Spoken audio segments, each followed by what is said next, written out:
La delinquenza imprenditrice è di matrice mafiosa nella realtà economico-sociale nel Veneto. Articolo del 4 febbraio, fonte Osservatorio Ambiente e Legalità, provincia di Venezia.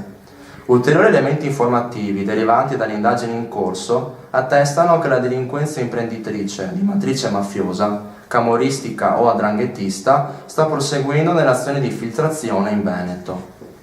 È uno dei passaggi della recentissima relazione della Direzione Nazionale Antimafia relativa al 2012. Una relazione in cui si possono cogliere alcuni segnali di forte interesse sull'evoluzione dell'operatività criminale nella nostra regione. I magistrati antimafia sottolineano come l'offerta di servizi illeciti da parte della criminalità organizzata costituisca un richiamo allettante e talvolta irresistibile per una non esigua fascia di soggetti colpiti nelle capacità produttive e lavorative dalla crisi economica.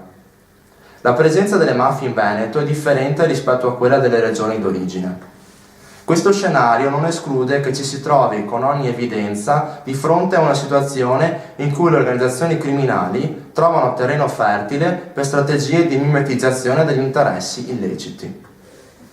I motivi sono identificati nella perdurante crisi economica che ha reso vulnerabile una serie di piccole e medie aziende, che risultano così esposte da un lato alle sfide degli usurai e dall'altro ai circuiti di riciclaggio di denaro sporco. Secondo l'analisi della DNA, l'operatività delle mafie è protetta da una facciata di normalità. Infatti le assimilazioni dei valori rispetto delle regole sono funzionali esclusivamente all'occultamento delle attitudini criminali e della disponibilità a favorire l'espansione e il consolidamento degli interessi mafiosi. Una sorta di attacco silente supportato da numerosi adepti che da tempo e stabilmente si sono insediati al nord, inserendosi nel locale contesto socio-economico di cui hanno mutuato comportamenti, abitudini e persino il dialetto.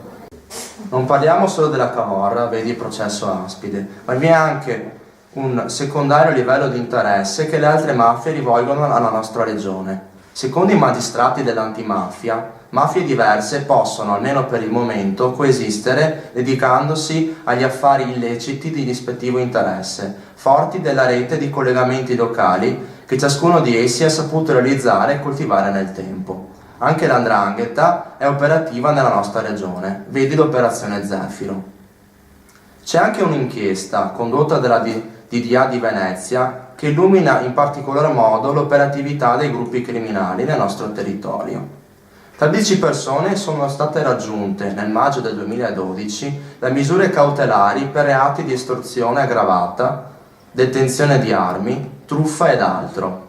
Ad alcuni di essi, tutti di provenienza campana, è stato contestato il cosiddetto metodo mafioso, consistente nell'utilizzo di modalità fortemente intimidatorie attraverso la dichiarazione di appartenenza alla criminalità organizzata di stampo mafioso.